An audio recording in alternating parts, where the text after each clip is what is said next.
So hello and a formal welcome to today's Trust Fundraising live chat. Thank you so much to everybody who's joining me today and for everyone who's introduced themselves in the chat. It's really lovely to see some returning names that I recognise and also some new names as well. So for anybody who doesn't know me, hello, I'm Stacey and I'm a Trust Fundraising consultant with Money Tree Fundraising. I've been working in trust fundraising for, showing my age, over 20 years now, and I've covered a wide range of organisations in that time, very small local community charities to very large organisations, and everything that comes with working with both of those kind of different organisations in my career.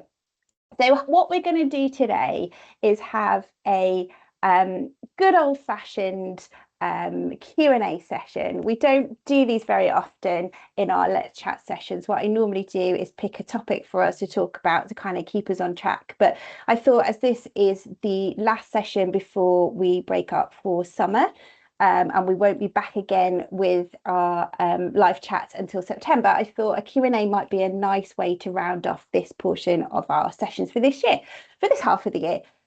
So there's no set topic, no agenda. This session is entirely led by you and what you want to hear about. You can drop your questions in the chat at any point, and if you're feeling really, really brave, you can ask your question on camera, on microphone, if you want to do that.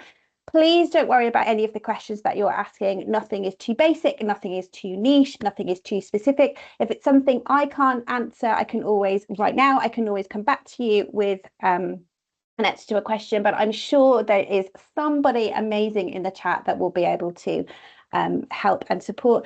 And if you've navigated something someone else is asking about, please do share your insights in the chat, the way that you've approached things, because often the best answers come from each other, and having real examples of how something has worked for you is amazing, and it really helps to the person that's asking that question to see something in context and how it will work.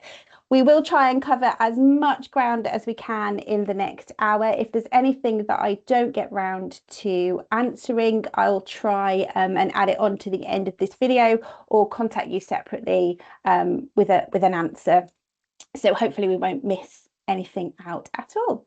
So I have had a couple of questions come through in advance of the session to get us started. So let's go with those first. So this question comes from Suzanne, who is a fundraising and communications manager, and I think it's one that's going to resonate with a lot of you here today. She describes working for a niche charity, feeling like she's exhausted the relevant pipeline and facing the added frustration of trust she has a good relationship with that simply don't allow those repeat applications. And she's asked, how do you keep building a sustainable pipeline in those circumstances? So let me start with a question I always ask when I hear we've exhausted the funders, and I say it really, really gently. Have you really? Or does it feel that way because you've done the obvious research and hit some natural limits? Because there's a difference between having generally worked through every plausible funder. I mean, there's hundreds of thousands of funders out there, isn't there? And having worked through the most obvious ones. So, and the second is really common, and it's really not a criticism. When you're a small team wearing many hats, going deeper into prospect research often loses out to writing those actual applications. Those are the things that we're judged on. Those are the things that we need to get out of the door. So doing some of that deeper research and looking beyond the obvious ones that we come across can be really, really difficult, and carving out and finding the time to do that can be really, really difficult. So that's the important thing first, is to really check that you've not just looked at those obvious ones, you've looked at the ones, you've done that deeper research, you've set yourself that time and allowed yourself that time to go out there and have a look at some of those new funders. So where do you find those funders when the obvious ones feel like they're done, feel like you've gone through all the big ones, you've looked at all the ones that you can possibly find in that kind of more obvious sector? So here's a few places I would kind of look next. First, I'd look sideways rather than just at your primary cause area. So a niche charity often still can have those multiple legitimate angles. What community do you serve? Is there anything there that you can look at? What geography do you work in? Is there anything there that you can have a look at? What methods are you using to do that work out in the community? So a trust that wouldn't fund you as a specialist provider of X, say, might absolutely fund you as an organisation serving the Y community or working in a Y place.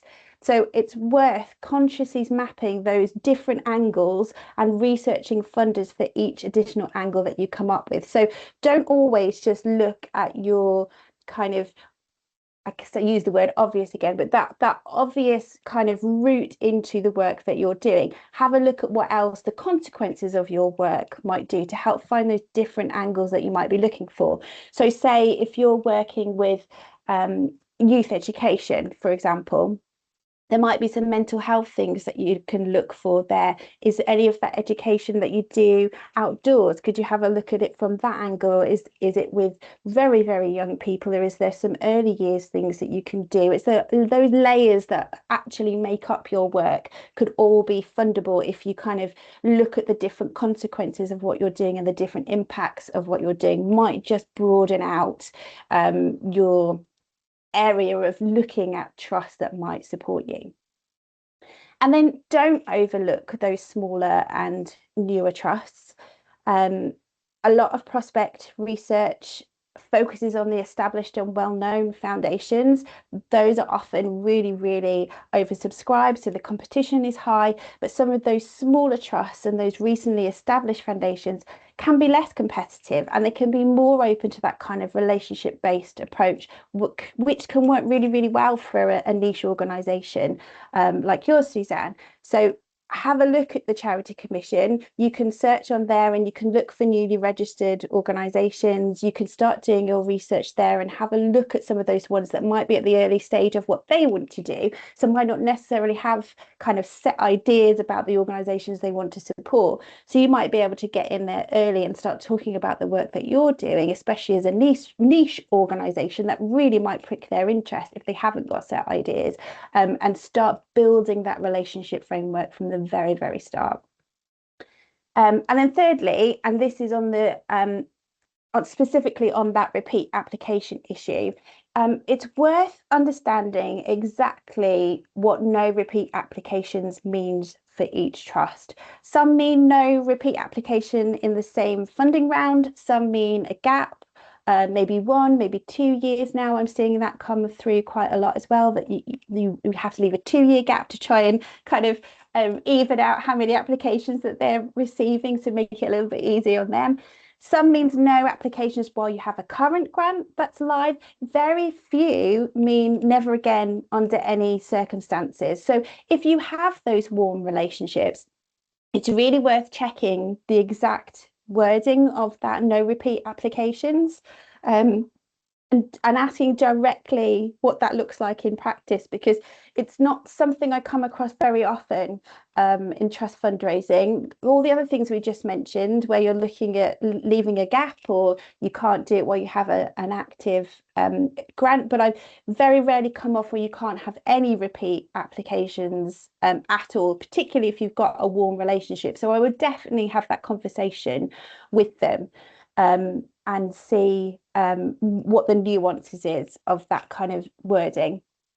And then the longer term answer, pipeline health comes from relationships, not just research. The niche charities I've seen that manage this really well aren't just better researchers, they're more intentional about who they're building those relationships with before they need to reply. And that absolutely takes time.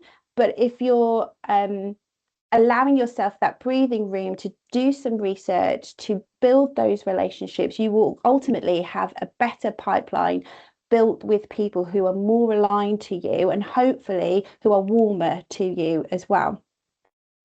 And I think that's where, and I'm hesitant to say this because it can be really hard for trust fundraisers to hear. If you've tried all of the above, then maybe for now your organization has hit its natural trust limit. The trust landscape has changed so much. We all know this, don't we, over the last 2 to 3 years. And opportunities just aren't out there as the same way that they used to be. That doesn't mean they won't be in the future as things change. We've seen how causes can, have a revival, and suddenly a cause that wasn't as well supported can suddenly become really well supported because it's in the news a lot, and trust pick up on that. It doesn't also mean that trusts and foundations don't have their place. They absolutely do. And I'm a firm believer that trust and foundation income is the bread and butter of any organization. But that has to be as part of a well-rounded, multi-stream fundraising strategy. You need to bring your individual giving. You need to look at legacies. You need to look at your major donor work, and build something that's not so over reliant on trust. For some sectors, like health, trust can no longer do the heavy lifting around income like it used to do.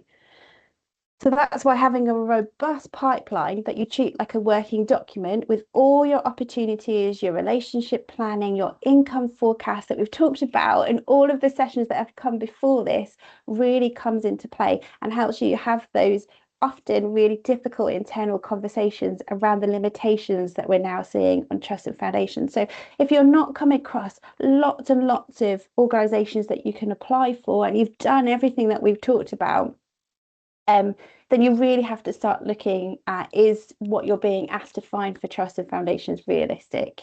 Is there just not the growth there for you at the minute? And have some of those, internal conversations around that.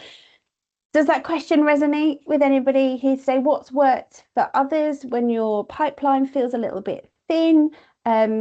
How do you feel that there might be for now a natural limit on the opportunities that are out there, particularly in those certain sectors like health that we were talking about before? Is that what people are seeing and feeling out there at the minute?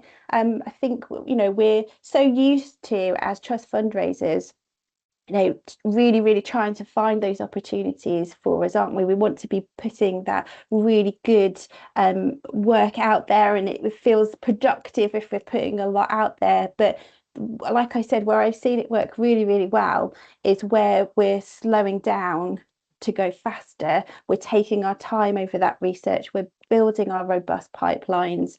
We're really, really looking at where we can build those relationships and get our pipeline a little bit warmer, and spending time doing that rather than looking for the volume that we perhaps once were.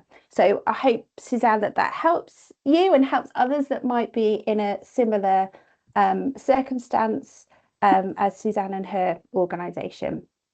But please do feel free to drop anything that you've come across, any insights that you might have that might be helpful for Suzanne in the chat. So let's move on to our second question. This has come in from Lucinda, who works for a hospice, and is flagging two specific challenges that I know that come up a lot in hospice fundraising. At Money Tree, we work with lots of hospices in the major donor and the trust arena, and this is something that comes up again and again. So their organisation sits over £10 million in expenditure, and it's not in what would be classed as a deprived area. Both of those things do narrow the trust and foundation, can't get my words out today, in a real way. So how do you prospect in those circumstances? So I'll take both of those separately because they have slightly different solutions. So the £10 million threshold first. I think it is a real barrier with some trusts. There are funders out there who have explicit upper limits on the size of organisations they'll consider, because their remit is to support smaller organisations that would struggle to attract funding from those larger sources. So yes, some funders do fall away as your organisation grows, and that narrows down your field of opportunity. That is absolutely the reality of working in trust fundraising. The more successful you are as an organisation, the less chance there is that you're going to get funding from trusts and foundations. That's just the way that it is. But again, it comes back to a little of what we discussed in the last question. If your organisation's income is over 10 million, will your reach for natural limits for trusts and foundations that are open to you will you get there quicker? And the answer is absolutely yes. With income over 10 million, you'll have access to robust income streams that smaller organisations will absolutely sometimes struggle to develop, like that legacy giving, like that major donors that we were talking about before. In a small organisation with a smaller band of people to wear lots and lots of many hats, it's harder to do those extra multi-layer income streams. Those streams don't have expenditure limits. And that, again, it demonstrates why a robust multi-stream income strategy is really, really important. But I promise it's not all doom and gloom on the trust front. Some trusts actively prefer to fund larger organisations because it gives them confidence in delivering capacity and financial stability. It's all about exploring those opportunities, even those smaller ones, and looking for ways to build those relationships. And I've heard lots and lots of stories right here in these sessions of people who've built those relationships with aligned trusts and found that those those with income limitations don't always apply to hospices because they understand the nature of their work. So it's always worth, if you feel like you're really, really well aligned with a trust or a foundation, having those conversations to see whether the work that you're doing as a hospice is included in that limit, that income limit. Because sometimes it's not. And unless you ask that question, you might never, ever discover that. And honestly, if you've been in these sessions before, you will see that has happened. And then what do you do when you do find one that's worth applying to? Then it's about positioning your asks so they can see the value of their support to you. It's not just going to be a drop in your £10 million expenditure, but it's about the impact it can bring to your hospice or your organisation, if we're talking about large organisations too, because it's not just the £10 million where it becomes harder. When you're an organisation that hits £1 million, your opportunities can sometimes drop 2 million, 5 million, 10 million plus. Then the opportunities for you to fundraise through trust can lessen as you go through, unless you're a big kind of well-known brand in the charity sector, that can sometimes work in your favor and again demonstrates that you're a really safe pair of hands. It can be hospices that are working very locally that can sometimes struggle with those barrier limits a little bit more. So it is looking at the impact that their gift can bring to your hospice, to your organisation, that lasting legacy that their grant will enable you to be able to demonstrate to them. So it's using those really brilliant stories to bring the ask down to that really important on the ground support. If you're talking about somebody who's been through a very, in a hospice, been through a very, they're going through a life limiting diagnosis. They have their family members who are caring for them. The impact that your hospice can have on that particular person, and the story that you can talk about and demonstrate to the funder is what brings it down to that ground level and really puts them in their shoes. All of us have lost someone in some way during our lifetimes, and the trustees will be in the same position. So to be able to demonstrate to them what their gift can do, not just that big kind of £10 million income figure that you don't want them to focus on. You want them to focus on that really on the ground support that you're doing and the difference that their grant will make. And I think the other thing that hospices have that's genuinely powerful in trust fundraising is that you can talk about a specialist piece of equipment, a particular project, a service within your hospice that's happening, and you'll often have lots of great facts and figures and stories around that you can really, again, bring it back down to that ground level and make a really strong applications, because funders will be able to see exactly what their grant is doing. And it's worth having a look, if that's not something you do at the moment, to see whether there are any of those projects that you can bundle together, that you can talk about, that you can bring together, that really highlight why their grant is so important. And then the deprivation point. I find this really interesting in a hospice context.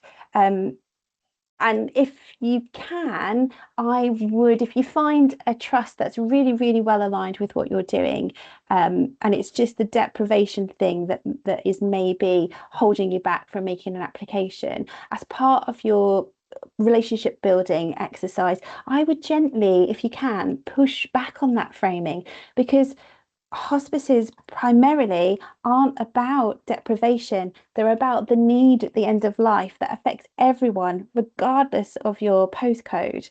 So the question is whether you're framing your case in a way that connects to what trusts are actually looking for.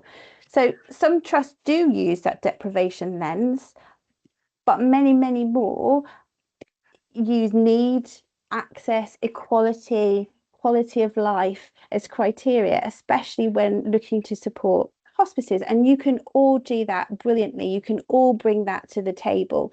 I'm working with a hospice at the moment who's looking at diversifying what they're doing in terms of going out to different ethnic minorities and being able to bring those into the hospice more. So, that is a different way of looking at deprivation, and gently pushing back when you're having those conversations with organisations about a different way to look at deprivation, rather than just the multiple instances that is usually brought up in that arena. And again, that is why building those relationships is really important, because it opens you up to have those discussions with them. Um, so just thinking if there's anything else there we can cover. Um, so is anybody here today working in a hospice um, context for a larger organisation, something that's not in a non-deprived area? Is there anything that's worked for you that you can share in the chat to just give some insight for others? I think it's really hard, isn't it, when you're working in trust, and it's about, and we'll come on to this again a little later with one of the other questions that we've got, it's about looking at the best use of your time, because we all have very time limitations on us, and seeing whether keep looking for things that just aren't there at the moment in trust is the way to go. But hopefully that's given you a few ideas, Lucinda, on how to kind of maybe look at what you're doing differently, how to reposition yourself, and the importance of building those relationships. Helen says, I've worked previously for hospice in a similar context. We had success with family foundations. Absolutely. It's not always about looking for those big opportunities, is it? It's sometimes about looking at those smaller, like we said with the previous question, those smaller family organisations, those funders who really get what hospices do. They might have had somebody who has been in their local hospice themselves, so really can connect with what you're doing. And sometimes it's easier to build those relationships. And Helen says they were locally based or had a person connected to the charity. Absolutely. And you're more likely to find that, aren't you? If you're looking at local organisations, they're more likely to have those connections with your organization, and can really, it's all about, like what we were saying in this answer, finding that kind of connection with that potential funder, and being able to build that narrative that you're not just going to be a drop in the ocean of our £10 million income expenditure, that we are we need you to continue what we're doing, and this is why, this is the story about Mr. Smith, this is the story about some people, somebody that came in for end of life care, palliative care. That's a good thing that you can do in a hospice situation. Yeah, Nicola says, as a hospice trust fundraiser, I find project-based applications can be effective too. Absolutely. And I think sometimes you have more scope to do that within a hospice situation, because you can bundle up, you can find those project-based that can really, really bring the context to a potential funder. Rachel says we have similar issues. Our income is over 1 million because of our statutory contracts, but our actual charitable work is often quite small scaled and local. We are often excluded from relevant funding streams because of our income. Absolutely. Like I said, it does get harder as soon as you hit that £1 million mark. As an organisation, it absolutely does get harder. But it's all about looking at the context with which you're fundraising.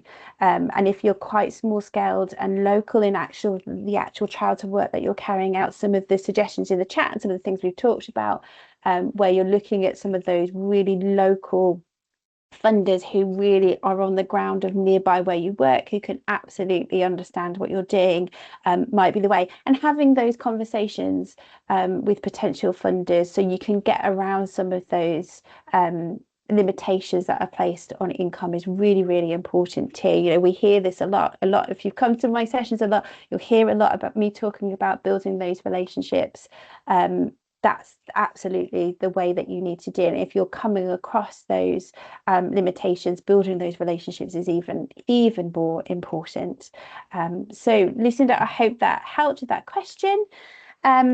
And then we've got another question that's come in from Bex. And I love this one because it's coming from a manager's perspective rather than a fundraiser's, which is a slightly different angle for us. I'm sure a lot of us out there are managing trust fundraisers or people in fundraising in general. So I think this is a really valuable question that Vex has submitted. Vex is a new starter joining next month who has experience on the grant making side, but less on the trust fundraising side. What would she suggest to help that person settle in and grow? So first, brilliant that they've got a grant making background. I think in this fundraising landscape, to be able to bring somebody in with that kind of background is really, really useful as a trust fundraiser. So brilliant, kind of great person to have brought in. That person sat on the other side of the table. They know how applications are read. They know what funders are thinking about when they go through that pile of submissions. What makes an application stand out and what makes something miss, or what would make something skip over something because they just don't have time. That instinct is worth such a huge amount, and you should absolutely be taking advantage of that knowledge first off. So my first tip would be have an early conversation specifically about what they've noticed when they were grant making, what made a great application, what's the most common mistakes that they see. It'd be interesting to get their take on the use of AI as well at the minute. What did applicants do to build relationships with the funder or damage relationships either? Sometimes we learn from mistakes more than we learn from good things. And I think that conversation would be genuinely illuminating, and it puts the new starter in that role of expert rather than beginner, which I think is a really good place to start to help them with their confidence in such a new role for them. And then what is different about being on the fundraising side? So there's a few things. I think your emotional dynamic shifts considerably. When you're making grants, you hold a degree of power in the relationship, don't you? We talk about this a lot in trust fundraising, that sometimes as trust fundraisers, it can feel like the funders have all the power. They can close things when they want to, they can shorten deadlines when they want to, they can change criteria whenever they want to, even if we're in the middle of an application. And that can sometimes leave us feeling a bit disillusioned with things. When you're the fundraiser, you're making the case, you're managing the uncertainty about trust fundraising, you're absorbing those rejections, and that's not always an easy adjustment, even for someone who's experienced in the sector. If they've never experienced it from the trust fundraiser side, I think sometimes that could be the thing that you need to get your head around most. I know it did for me, even 20 years in, I still feel that pang when you get a rejection. And I know, I have the experience to know that you know that's just what happens in the trust landscape. But when you're first starting out, when I first started out, I thought it was my fault. I thought I was doing something wrong. I must be awful at this job because I'm not getting any positive responses at the beginning. But you soon learn that you get more rejections, don't you, than you do get positive things coming through. So I think it's worth talking to your new starter about that transition and about the differences that they might come across, and how you're going to work on those things together, and the support that you're going to give them to help manage all those feelings when they start with you in trust. And like how we still feel that way now, don't we? If we're being hit with rejection after rejection. So if you think about it from that kind of size, what advice would you give them? How are you going to support them? Um, Rachel says, I think they might be shocked when they see how different each of the grant makers are. Absolutely. And how the criteria is different, how the approach can be different, and how the wait time can be different, and that it's not just clear cut from one to the other. She's probably very used to being process driven as a grant maker because they will have their own internal processes. So you're absolutely right there, Rachel. I think they will be shocked about how different each grant maker is and how you have to adjust everything for each grant maker. And then I think the prospecting and pipeline side is likely to be newer territory for them too. So understanding how to identify funders, how to research for that alignment, how to track deadlines, how to manage a pipeline. They probably have all of the skill set from being a grant maker, but particularly around the prospecting, that might be something that's a little bit new to them, and you might have to develop that and refine that over time, like we all have had to do in our careers. So you need to give that person time and support to build that muscle. If you've got good systems already, walk them through them. If you've got prospecting tools that you already use, talk them through those and just demonstrate to them how that kind of side of things has done. And then, not to shamelessly plug Money Tree Fundraising, but we do have lots of great resources on our website and our past Let's Chat sessions that might be worth a look out for them. Just a heads up that September session is going to be all about prospecting, so they might find that really useful. I'll put the sign up to that one in the chat for you now in case that's useful. I'm just going to look at my calendar. That will be on the 29th of September. That one, as I said, it'll be all about prospecting, so that might be something that they want to come along to. I mean, these sessions are good for people to help them see what's happening in the trust landscape anyway, but that one might be particularly good for them to come along to. And then proposal writing, that's a craft of its own. Someone who's read hundreds of applications knows how it works. You know, they know what feels good and what looks good, but writing them can feel really different. And the first few that they write can feel hard, even for someone with the relevant experience. So I think that can be something to work on. Constructive feedback early is really useful, rather than leaving someone to find their own level on their own. Constructive feedback is really helpful with that.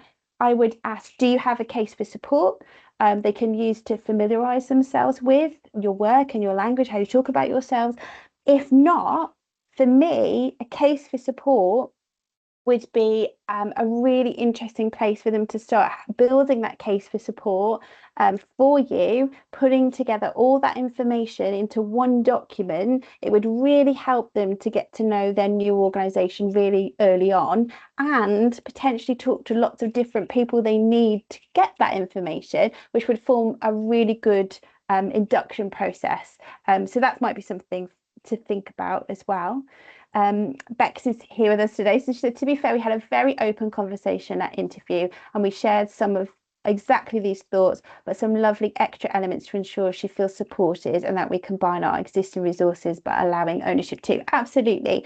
I think the best thing you can do as a line manager is to support and guide, emotionally as well as practically, and be open to the conversations that might need to be had, and thinking about some of the things that we've talked about that she might be feeling as she adjusts to the different side of things, and being, like you have been, really open and honest with them about the realities of some of the things that they might experience.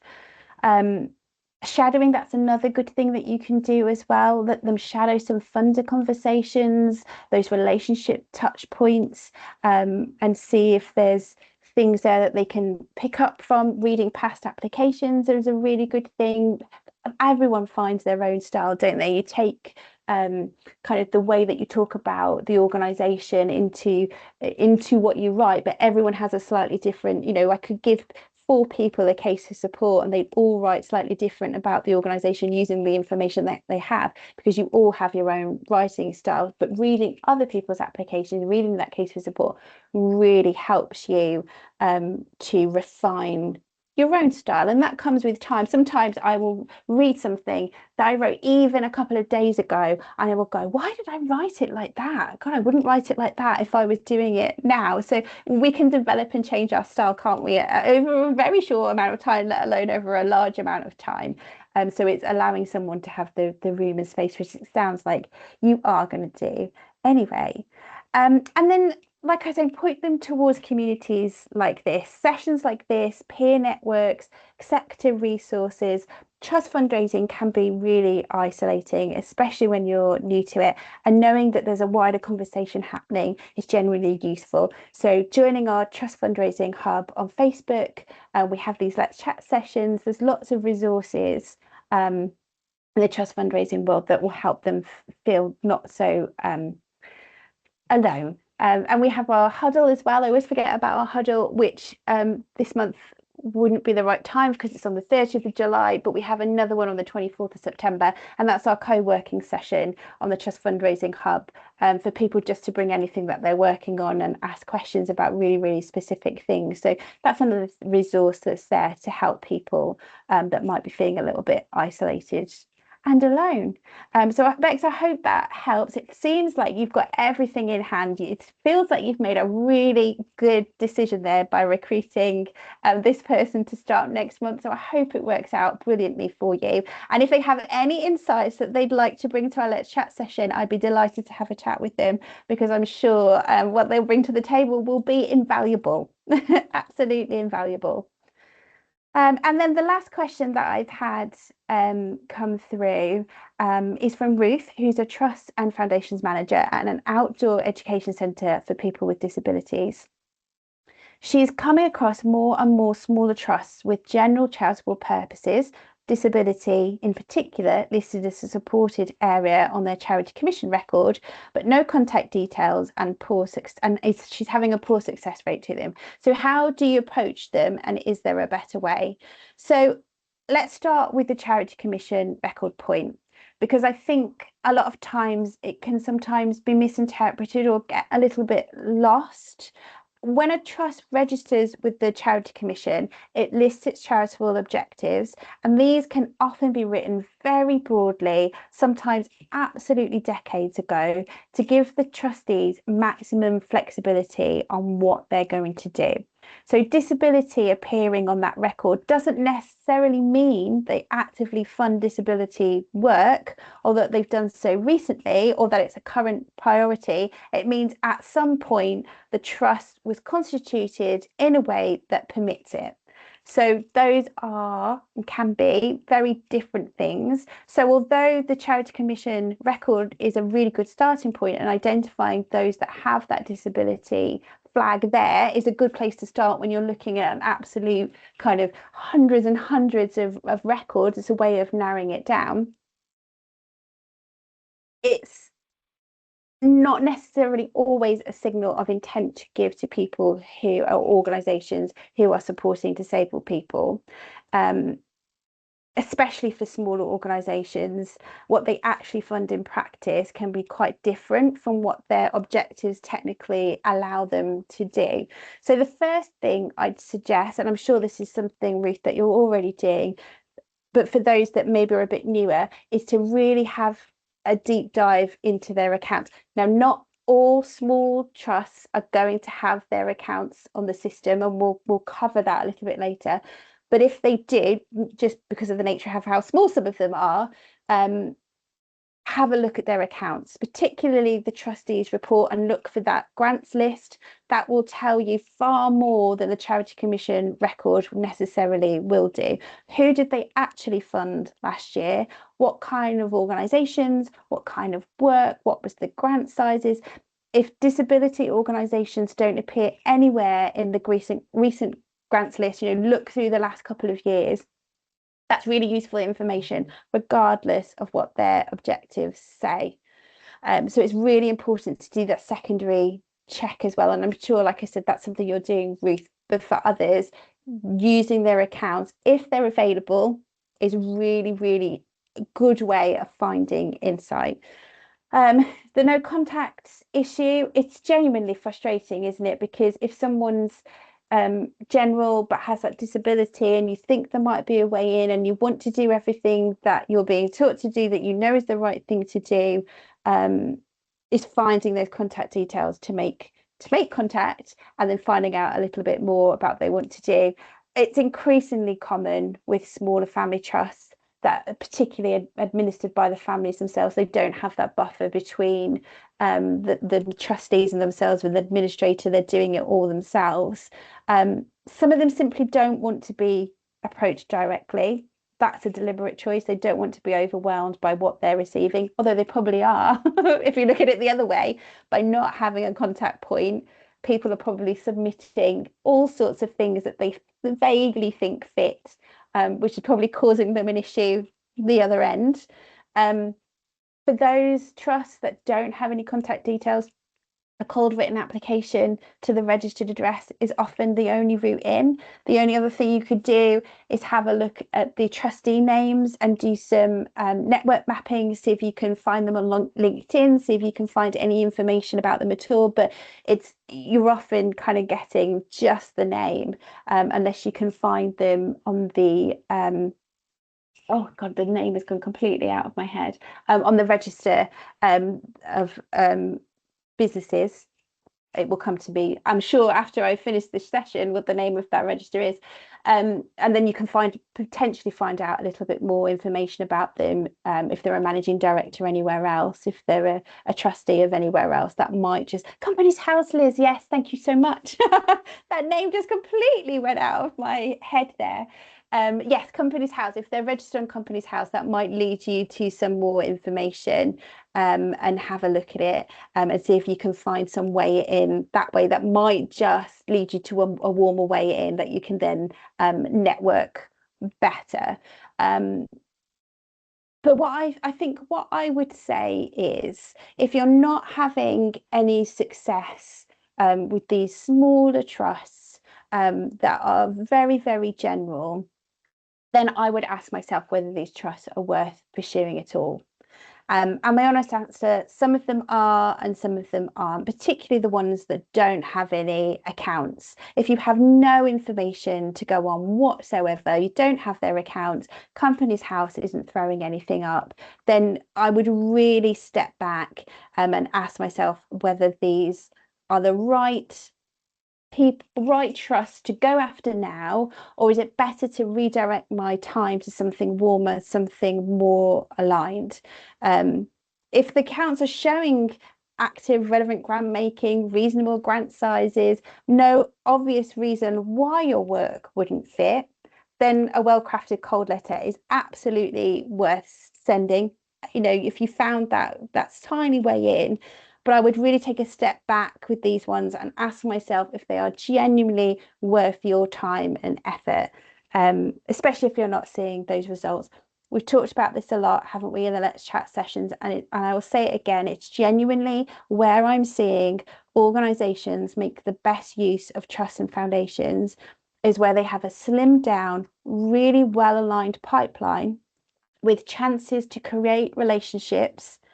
Those are much more successful than a volume-led pipeline with really cold opportunities. If we frame it around that statistic that we've talked about again before, that 1 in 10 success rate for cold applications, if you've got lots of potentials in your pipeline like this, with that 1 in 10 cold success rate, that is a lot of work that you're putting into something that is very unlikely to come off with 1 in 10 success.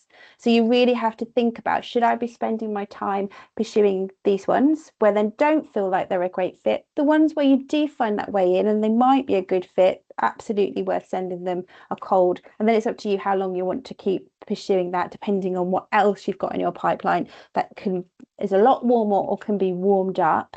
But I would really, really look. And I know it's scary to think about our pipelines in that way. We're used to sending volume. We need a good pipeline with lots of things behind us so we can go out for those next. But like I said, it's honestly where I'm seeing the most success in organizations. And that might mean having those really difficult internal conversations about relying on trust income in a tougher landscape, reviewing your KPIs, reviewing your income targets. Trusts aren't those gap fillers that they used to be. So again, having those multiple income streams for your organization is really, really strategically important. So you can take all of this advice, absolutely, particularly Ruth, as she put the question in, to different ways of looking at them, different ways of treating them. But I think if it was me, I would step back and think about whether these types of trusts are really the best ones, the best use of your time, the best place to go.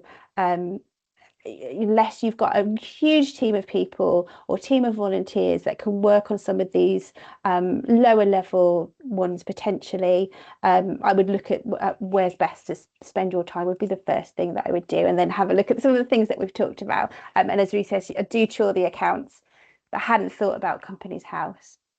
So that's another angle. If you find one, you think this is a real gem, but I can't find a way in, Companies House, LinkedIn is another great place. If you find that link on Companies House that leads you to a bigger organization, a bigger company, maybe that they work for, you might be able to do some LinkedIn trawling, stalking then, and see what you can find out. But I honestly wouldn't spend a massive amount of time on some of these ones, especially if you're not seeing success. If you were telling me that you were getting, 1 in 5 were coming through as positive, then absolutely it's something to pursue. But if you're not seeing that success, I'm pretty sure that there's something else you can spend your amazing time on that would feel better for you and would feel better for your organisation too.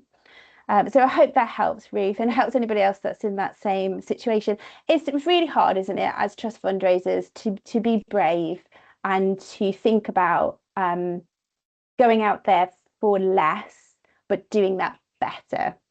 We're so used to that volume conversation, and we're often targeted on that volume conversation. Our KPIs can be around how many applications have we submitted that month, but trust fundraising is shifting, and we have to shift as trust fundraisers too and make the best use of our time and resources. So we've got a couple of minutes left. If anybody has anything burning that they want to ask, that they want to say, anything that they want to follow up on what you've heard here today, please do pop it in the chat for our last kind of 10 minutes. It could be something you've worked on for a while, a situation you're not sure how to handle, something that's just come up this week, anything from our last few sessions, even from our Let's Chat that you want to go back over. Stacey, with the charities you're working with, are there areas you are seeing more success with trusts and foundations, capital versus equipment versus core cost versus salaries? I am seeing that project applications are still the thing that are bringing most of the income in. A tiny proportion are doing really well with core just on its own, mostly because that is what the organisation is asking them to go for, and the scope to put that into projects isn't quite there. So they're really pushing those core. But project applications are definitely something that's still something that's bringing in the income through trust, because it's so tangible and it's so measurable, and the impact is there, and the stories that you can tell around it. What I'm seeing is more and more organizations adding it in the overheads and management costs as part of that project budget, so that you still get some of that core cost recovery as part of that project, and that is being more widely accepted from trusts as part of a project, packaging it all up as part of a project, even salaries. That way, unless they explicitly say no salaries, but that's something I'm seeing that's working really well. So project with a really robust line for core cost recovery overheads in there as well. And I've seen anything from 10% overheads to 35%, which for me, I was like, are we sure we want to go for 35% overheads? Because I think that might be pushing it a little bit far. 10 to 12 to 15% feels about right, depending on the kind of income that you're getting in. Capital, there's a couple of capital appeals that I'm working on at the moment. Still tricky with capital appeals. The thing that works best for capital is to really work with your warm funders and get them in at the ground level. So if you're launching a capital appeal, to make sure that you have that silent phase and the trusts are included in that silent phase. For me, that would be 6 months to 8 months before you launch anything publicly, so you can get your base layer of trusts in, because we know how long they take to make any decisions, even those that are warmer. But if you can bring those warmer trusts in from the very beginning and have those conversations as soon as you have that information about your capital appeal, that's what I'm seeing works really well.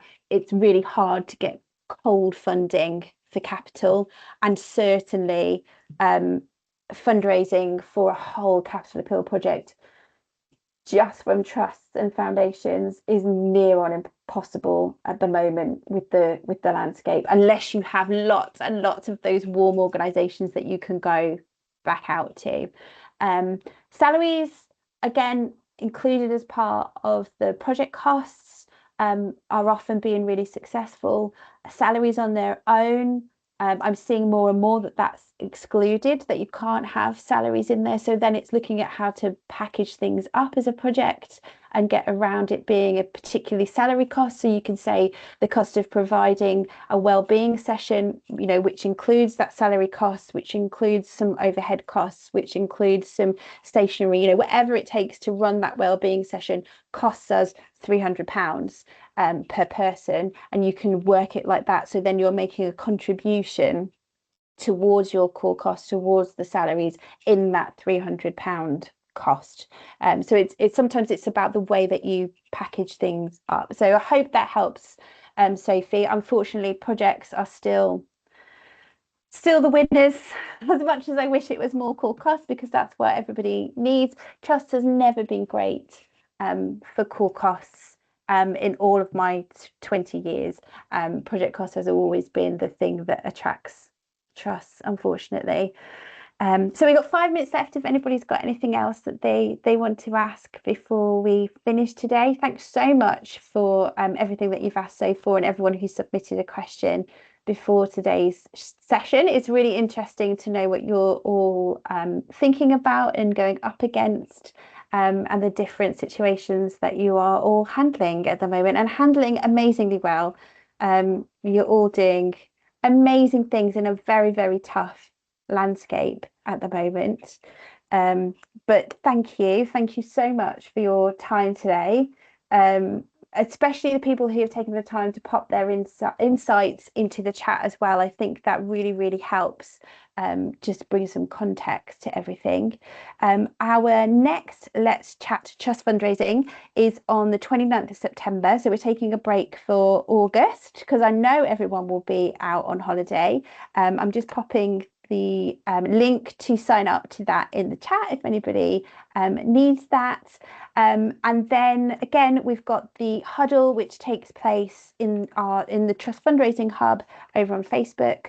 I've popped that link. If you're not already a member, I would highly recommend joining. It's a great way to get some insights, to ask your questions.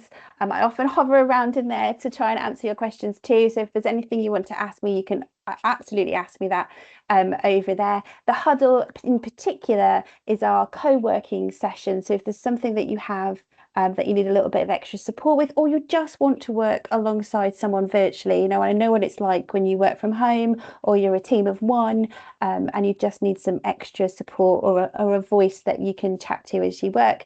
We do have another one of those before the end of the summer, which is on the 30th of July, so a week on Thursday, and that's at 11 a.m. And then after that, the next one will be the 24th of September for that one. So I'd love to see you come along.